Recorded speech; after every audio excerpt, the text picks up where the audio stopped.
Bueno, vamos a arrancar viendo lo del Aje que le respondió a Momo en A Twitter ver. sobre los 30.000 desaparecidos, que fue lo más retumbado del debate de lo que dijo Milei. Por lo menos todavía se sigue hablando y se sigue polemizando sobre eso, sobre la década de los 70, de la dictadura y, bueno, de los desaparecidos en Argentina, que ya está sabido que no son ni siquiera 8.000. Los números últimos del 2015 dice que son 6.447, que justo lo dijo la Comisión de Derechos Humanos en el gobierno de Cristina, con lo cual está bastante sabido, afirmado, y se armó la perrera. Vinieron los perros. Sí, Bueno, sí, aparentemente, sí. Momo puso que eh, eran 30.000 en Twitter y Agustín Laje salió a responderle. Un influencer de videojuegos hoy defendió en sus redes sociales la mentira de los 30.000 desaparecidos, engañando así a por lo menos 500.000 de jóvenes. En este video voy a refutar sus mentiras. Quédate del otro lado.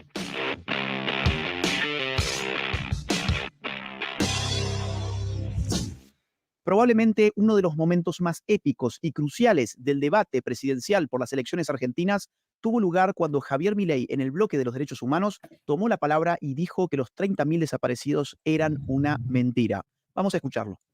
Por otra parte, nosotros valoramos la visión de memoria, verdad y justicia. Empecemos por la verdad. No fueron 30.000 los desaparecidos, son 8.753. Por otra parte, estamos absolutamente en contra de una visión tuerta de la historia. Para nosotros, durante los 70 hubo una guerra. Y en esa guerra, las fuerzas del Estado cometieron excesos.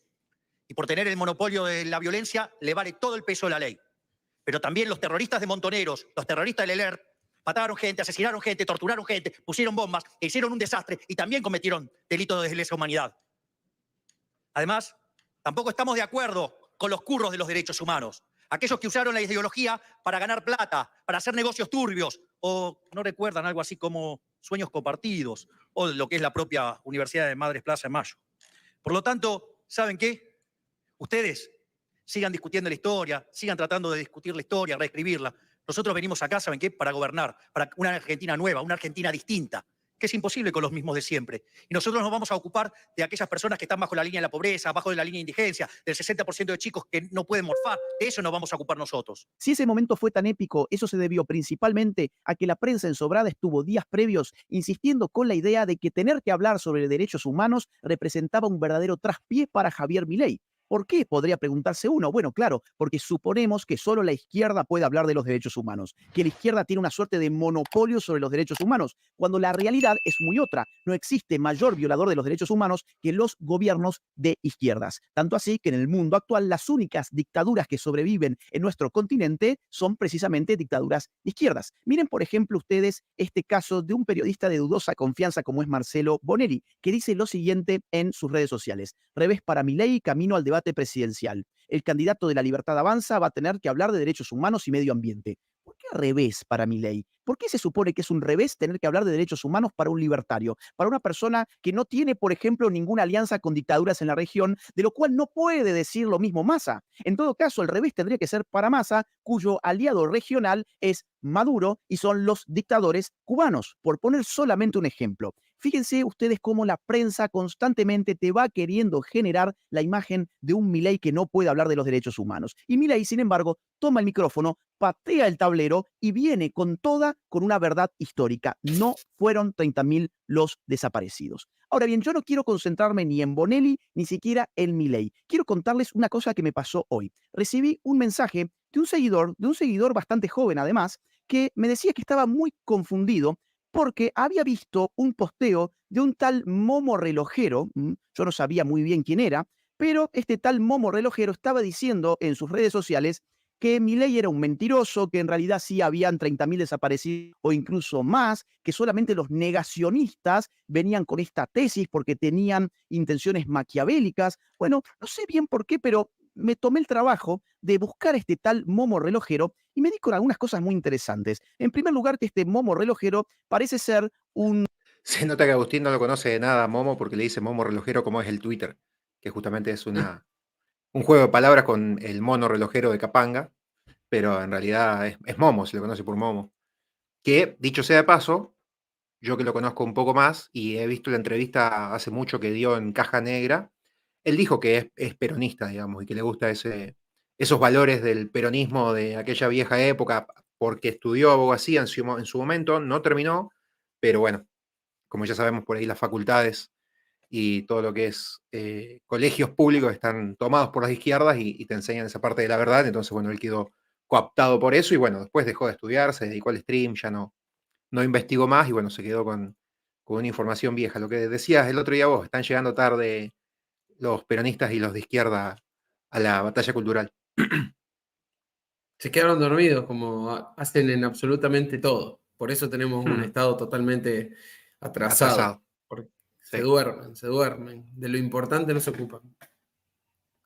Un influencer de redes sociales que se dedica a, digamos así, jugar videojuegos y retransmitirlos por internet y que tiene muchísimos jóvenes que lo siguen. De hecho, en su cuenta de Twitter tiene más Ya de te dije de medio este millón. Momo cuando Me metí en puteaba su al cuenta de técnico de Twitter, que ahora se Platense, llama que no me gustaba. Sí. Yo ya te lo dije.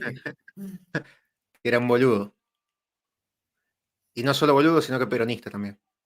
Completito. Además, completito, Jordán. Se está comprando todos los números. No deja uno. Ex, como todos ustedes saben, y me di con el tweet en cuestión del cual me hablaba este seguidor. Y decía lo siguiente: fueron 30.000 o más. El método maquiavélico y nazi empleado en la dictadura justamente se basó siempre en no dejar rastros de los crímenes y atrocidades. ¿O se pensaron que iban a tirarlos de un avión y anotarlos con DNI? Basta de negacionismo. Bueno, cuando yo me di con este tweet, me dediqué a darle algunas respuestas. Finalmente hubo un intercambio muy poco fluido, como se da evidentemente en una plataforma como Twitter, donde uno tiene caracteres limitados, donde hay demasiado ruido de seguidores, likes, reposts y todo ese tipo de cosas. Entonces invité a Momo a este canal. Cuando lo invité al canal, él ya dejó de responderme, entonces por eso decidí hacer este video. Claro que ustedes pueden pensar, pero ¿por qué hacer un video para un tipo que se dedica a hablar de videojuegos? Bueno, precisamente porque se dedica a hablar de videojuegos, llega a cientos de miles de jóvenes que terminan siendo engañados por la opinión de una persona que no tiene ninguna preparación en la materia. Y miren, esto no es un ataque personal a Momo. Quizás este tal Momo sea una muy buena persona, quizás tenga muy buenas intenciones. Yo la verdad no lo sé porque no lo conozco y ni siquiera lo sigo. Me enteré de su existencia el día de hoy, pero lo que sí estoy seguro es que habla sin saber y termina generándole ignorancia a todos los seguidores que creen que porque él juega bien a videojuegos, sabe además sobre otros asuntos. No, Momo no sabe de lo que habla y te lo voy a probar en este video. Hacemos una breve pausa para dar un aviso comercial. Junto con Binance y el Instituto Líder en Educación Financiera, NW Professional Traders, estamos regalando 5 USDT a los primeros Pase que es de 30 Binance, a chivo. nosotros no nos pasó nada. Binance a través del link que les dejo en Metimos la descripción chivardo. de este video. Sigan los pasos y con solo 2 minutos de su tiempo pueden ganarse 5 USDT. Miren, acá existe toda una generación que ha sido adoctrinada en términos históricos y a esa generación también pertenezco yo. Es la generación de aquellos que no hemos vivido la década del 70 y que sin embargo hemos recibido por parte de la escuela y por parte de los principales medios de comunicación una versión totalmente parcializada, deformada y fundamentalmente e interesadamente incompleta sobre nuestra historia reciente. A esa generación pertenezco yo y también pertenece Momo. La diferencia entre Momo y yo es que yo he dedicado más de 4 años de mi vida a investigar la década del 70 precisamente porque me di cuenta que me estaban engañando y no quería ser engañado. A esos efectos hice muchas cosas. Recorrí bibliotecas, consulté hemerotecas, o sea, archivos periodísticos, pude obtener los archivos del Congreso de la República Argentina para saber qué estaban diciendo los legisladores en ese preciso momento. Pude entrevistarme con militares y también con guerrilleros. De hecho, el prólogo de mi primer libro lo hace tanto un militar como un guerrillero. Consulté más de 150 libros al respecto y finalmente en el año 2011 publiqué este libro. Este es mi primer libro, Los mitos setentistas, mentiras fundamentales sobre la década del 70. Un libro que tiene más de 700 citas al pie de página y una bibliografía relativamente abultada. Para esto tuve que dedicar más de 4 años de mi vida siendo realmente muy joven. Acababa de salir del colegio. No. Entonces, ¿desde dónde te voy a hablar a vos? Esa imagen del Aje no la tenías, Realmente muy No. Mirá ese pelo, mirá esa cara. No, pero está mucho mejor ahora, es como el vino este pibe. Bueno, acá cuando había empezado él, que hacía notas periodísticas sobre los 70, o incluso cuando ya empezó sobre la ideología de género en el 2015, y lo levantaban por ahí los diarios, le decían el babyface. No sé si en Clarín o en TN o en dónde le decían el babyface. Y él contaba que después se empezó a dejar la barba para, para que no le digan más babyface. Muy joven, acababa de salir del colegio. Entonces, ¿desde dónde te voy a hablar a vos? Te voy a hablar desde el lugar de un joven que no ha vivido los años 70, pero que se ha dedicado a estudiarlos. Que cuando ve la publicación de un tal Momo que se dedica a jugar videojuegos y que influye a 500.000 de jóvenes, la verdad te da bronca, porque decís, este tipo está engañando a sus seguidores. Entonces, espero que este video te sirva de algo, porque te voy a dar muchos datos. Miren, en el año 1983 vuelve la democracia a la República Argentina y el gobierno, el flamante gobierno de Raúl Alfonsín, crea la CONADEP. CONADEP es una sigla que significa Comisión Nacional sobre la Desaparición de Personas. Esto se creó puntualmente el 15 de diciembre de 1983 a través del decreto 187. ¿A qué se dedicaba la CONADEP? A investigar precisamente cuántos habían sido los desaparecidos en la República Argentina durante los últimos años, o sea, tanto durante el gobierno militar como durante el gobierno peronista anterior al 24 de marzo de 1976. Fíjense ustedes que se intentó de todas maneras que las familias llevaran las denuncias al Estado. Por ejemplo, en determinado momento se va a legislar la ley 24.411, a través de la cual se indemniza con mucho dinero a los familiares. Estamos hablando de más de $200.000 a aquellos familiares que llevarán la denuncia de un familiar Es de desaparecido. plata. Bien, o sea, digamos así, el Estado buscó todas las medidas para garantizar la seguridad, pero al mismo Para colmo, en aquella época, $200.000 eran muchísimo más que lo que representan hoy. Sí. tiempo una reparación económica para los familiares de los desaparecidos, de modo que se pudiera conseguir un listado completo sobre la situación de Marras. Así las cosas, se terminó publicando toda la investigación de CONADEP en un libro muy conocido de la época titulado Nunca Nunca Más. más. Ese libro contabilizó entonces 8.961 desaparecidos. Como ustedes ven, ni siquiera llega a un tercio de los supuestos 30.000 desaparecidos. No sé, porque nosotros cuando hablábamos en el secundario, viste, del Nunca Más, el 24 de marzo, no sé si te acordás del acto donde habló la Mari, viste, que hablaban las profesoras de esa época y todo lo que había pasado. Hablaba mucho de este libro, pero no se hablaba en ese momento, en el 2005, 2006, de los 30.000 desaparecidos. Va, por lo menos yo no tengo recuerdo, no sé si vos te acordás que se hablaba de esa cifra. No, lo que tengo, creo que se usó o se empezó a utilizar más acá en el tiempo, pero porque se fue politizando y fueron como herramientas para atraer, el kirchnerismo empezó a traer gente a su bando con eso Claro. y empezaron a usar, la verdad que no recuerdo, sé la historia de los 30.000, no me acuerdo si ya lo hablamos, porque este tema viene de la semana pasada, del lunes, ya De- post el lunes vimos debate, digamos. los tweets, justamente, vimos el hilo acá de Twitter y hablábamos de eso. Claro. Pero justamente hoy me acordaba de eso, y porque nosotros hablamos mucho de ese libro, nos decían mucho la frase Nunca Más, y hasta ese mismo Sí. libro dice la cantidad de desaparecidos, que es mucho menor, y Sí. no puedo acordarme en qué momento empecé a escuchar la cifra de 30.000 desaparecidos y las banderas y las marchas de los zurdos. Y sí, como decís vos, lo trajeron como lucha de minorías para sumar algunos votos más, como siempre hace la izquierda, conflicto y para traer agua a su molino. Pero no me acuerdo en qué Sí, fecha, de en qué año hecho lo es empezaron un a usar. número, de hecho el número es muy, no anecdótico, pero hay hasta un periodista que lo explica por qué, un periodista, el que dijo 30.000 para que pueda ser Labraña, considerado un, Labraña, el guerrillero para que, Labraña, ex montonero. para que lo pueda considerar un delito de lesa humanidad, digamos, Ujú. que se contraponía al holocausto, donde la suma era nada, pero ni cerca. Entonces decían, Claro. bueno, pero 8.000 no va a tener el tratamiento que estaban pretendiendo que tenga. Pero de todas maneras, acá, ¿sabes cuál es el verso? Que se van por la cifra.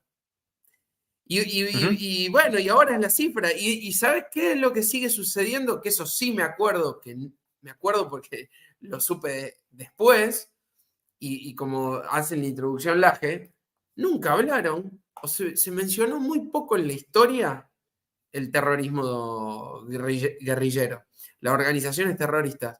Siempre hablamos de terrorismo de Estado, tengo recuerdos del concepto del terrorismo de Estado, en qué consiste el uso del temor y la fuerza para imponer el orden y lograr Ujú. objetivos, pero qué poco se habló del terrorismo paramilitar que existió y, y por qué, con qué causa. Lo que hicieron los kirchneristas fue agarrar esa bandera y traerla, pero es increíble, lo he hablado con docentes.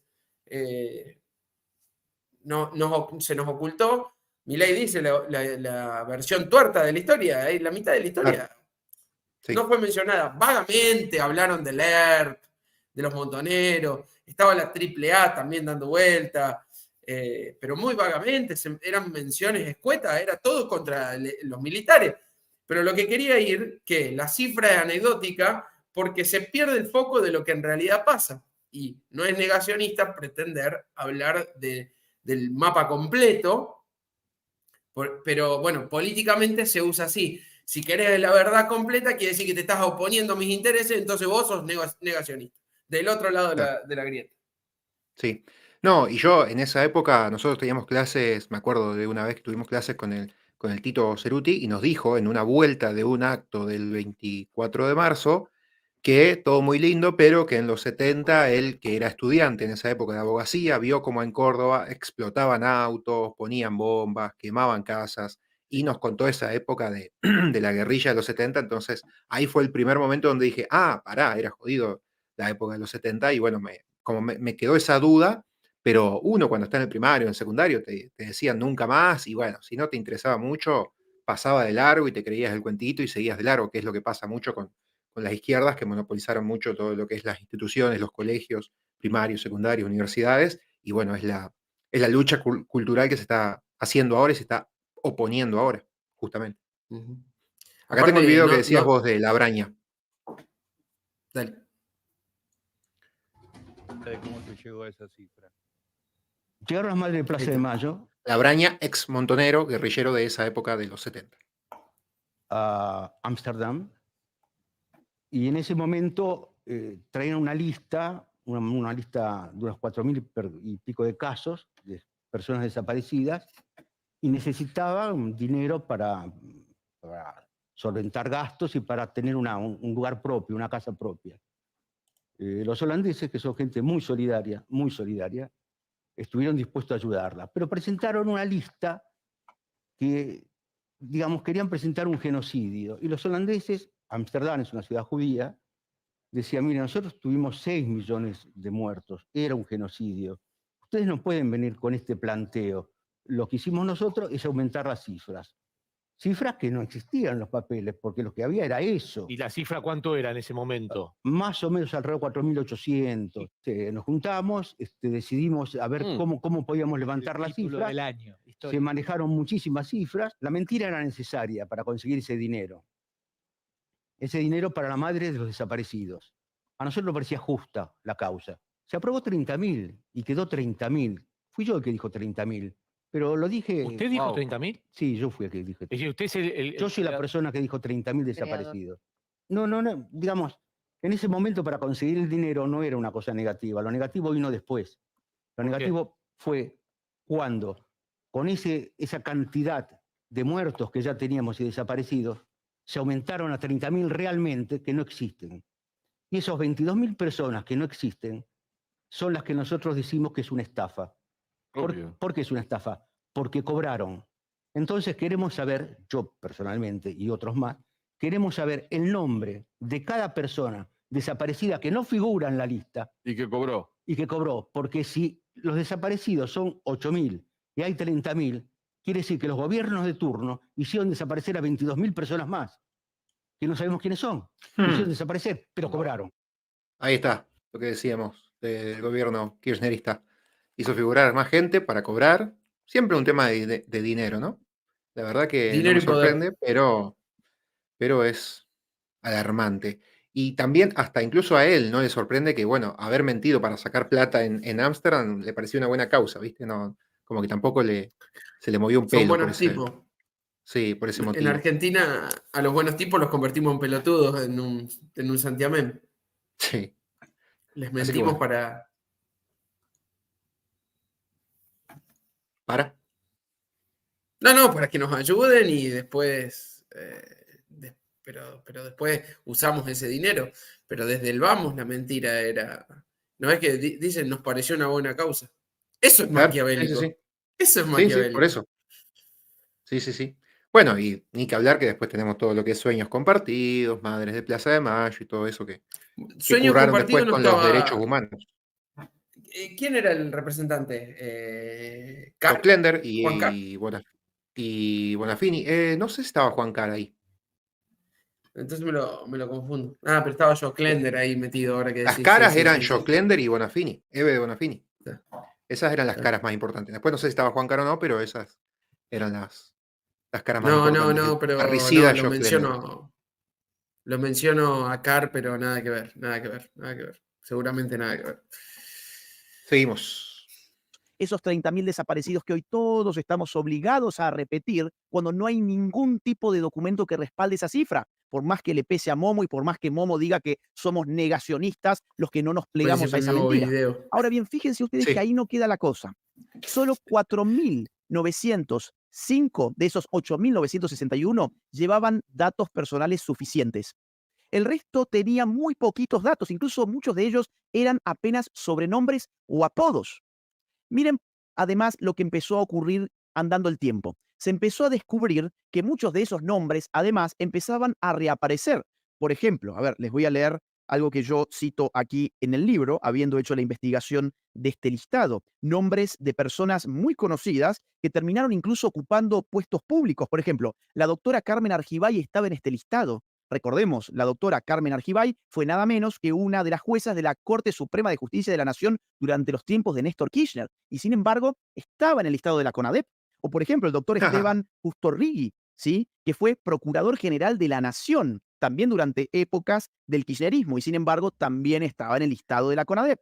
Muchos otros nombres, por ejemplo, el doctor Alfredo Humberto Meade, que también fue juez de garantías en épocas del kirchnerismo y que sin embargo figuraba en este listado. O Muertos por vivos. ejemplo, Juan Carlos Pellita, Alicia Raquel Dambra, Jorge Osvaldo Paladino, Adriana Chamorro de Corro, Silvia Tolchinsky Villarreal, o por ejemplo Alicia Palmero, Eduardo Alberto Kurt Fuentes, Ana María Testa, Rafael Daniel Nachmanovich, bueno, muchos otros, o por ejemplo Guido Eduardo Puletti, mucha gente que tuvo incluso funciones públicas ya en este siglo, ya en el siglo XXI, aparecía en este listado original de la CONADEP que contabilizaba no 30.000, sino 8.961. Había además otro tipo de irregularidades. Por ejemplo, muchos de estos desaparecidos, en concreto 136, reaparecieron con ocasión del terremoto que tuvo lugar en México en el año 1985. Cuando se hizo un raconto de las víctimas argentinas, aparecieron 136 nombres de argentinos que estaban viviendo en México y que sin embargo eran parte también del listado de CONADEP.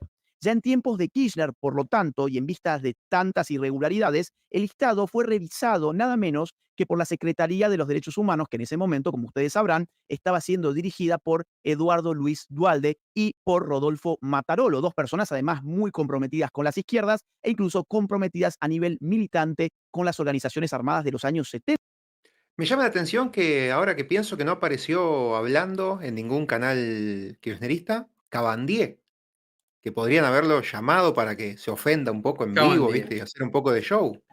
Que hace Sí, poco es era verdad. candidato a diputado, jefe de gobierno, no sé, hará 10 años atrás, 8 años atrás, que fue uno de los Acaban aparecidos, de. el nieto número 89, 88 aparecido. Tiene hasta Bueno, su propia canción, Juan Cavani. sí, de León Chueco, León Gieco. Sí, sí, sí, sí. Sí, sí. Esta Oh, gente hace toda una depuración de este listado y en lugar de ampliarlo hacia 30.000, lo reducen. O sea, pasa de 8.961 casos a 7.089. O sea, prácticamente Casi 2.000 casos 2.000, menos, sí, mucho. prácticamente. Ahora bien, en lo que corresponde al periodo del proceso militar, el número baja todavía más, baja a 6.447. Aparte, todo eso, como habíamos escuchado antes, esos casi 2.000 de diferencia, fueron $200.000 por persona. Dato no menor. Son varios Mucha millones plata, ¿no? que se Mucha cobraron ahí plata. con gente viva, ¿sí? Por eso.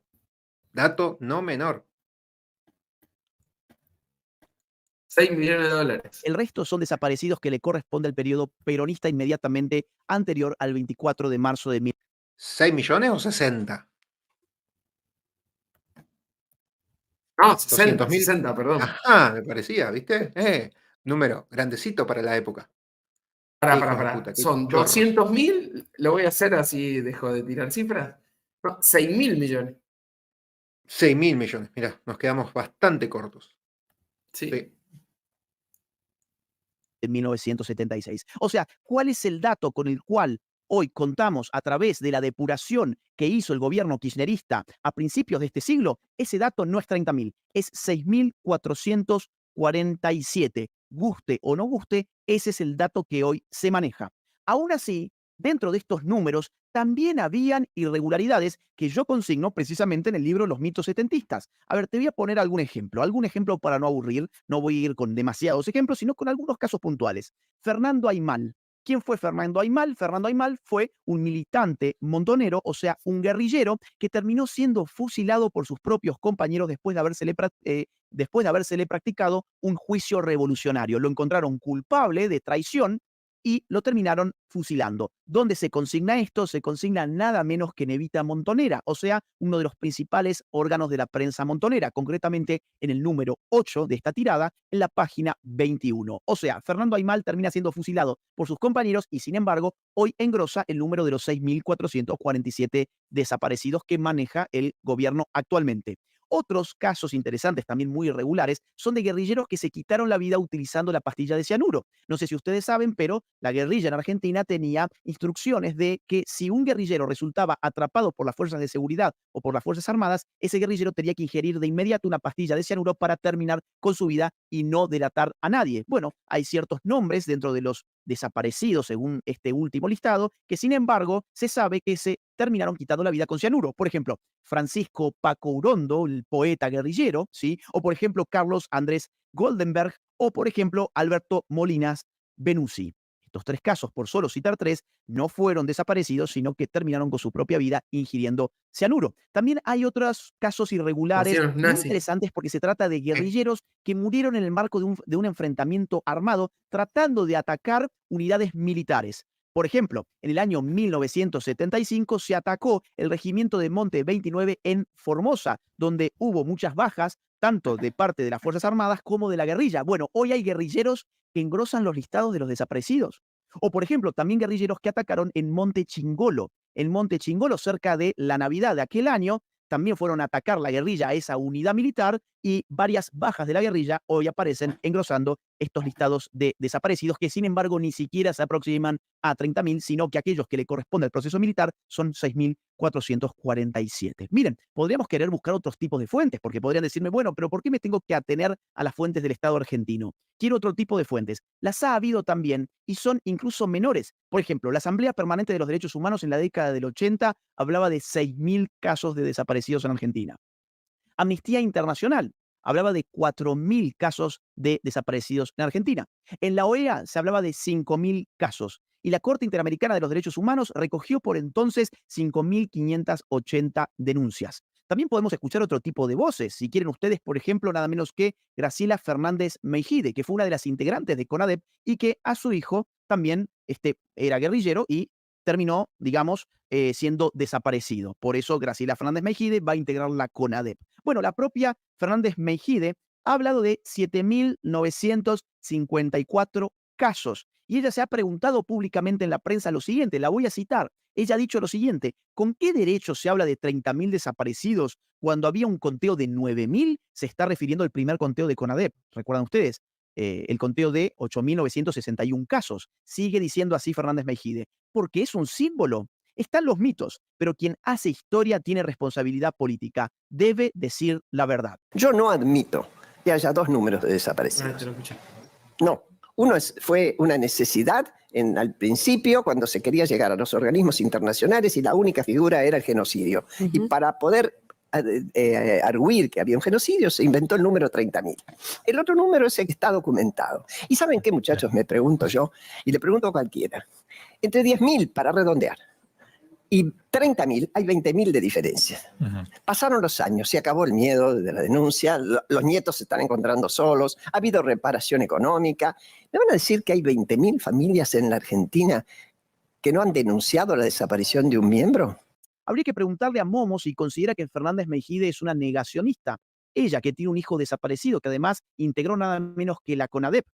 ¿Ella acaso será también negacionista por reconocer los números que arroja la investigación histórica? ¿O ella también está obligada, según Momo, a tener que repetir la falacia, a repetir la mentira de los 30.000 desaparecidos? Miren, demos un paso más allá. Recuerden ustedes que yo les mencioné sobre la ley 24411, que es una ley destinada a indemnizar a los familiares de desaparecidos. O sea, básicamente te van a dar mucho dinero si vas al Estado y haces una denuncia de que uno de tus familiares fue desaparecido. El monto en el año 2010 era de 610.919 pesos. Recuerdan ustedes que el dólar por entonces estaba alrededor de 3 pesos, con lo cual estamos hablando de más de $200.000 que les daban a los familiares de los desaparecidos. Aún así, en el registro de fallecidos de la ley 24411, que por su sigla es REDEFA, encontramos aproximadamente 7.500 casos. ¿Se puede seguir pensando, como hace Momo, que quizás los familiares están tan aterrorizados que no quieren hacer una denuncia de algo que pasó en la década del 70 y que hoy te puede dejar en el bolsillo $200.000?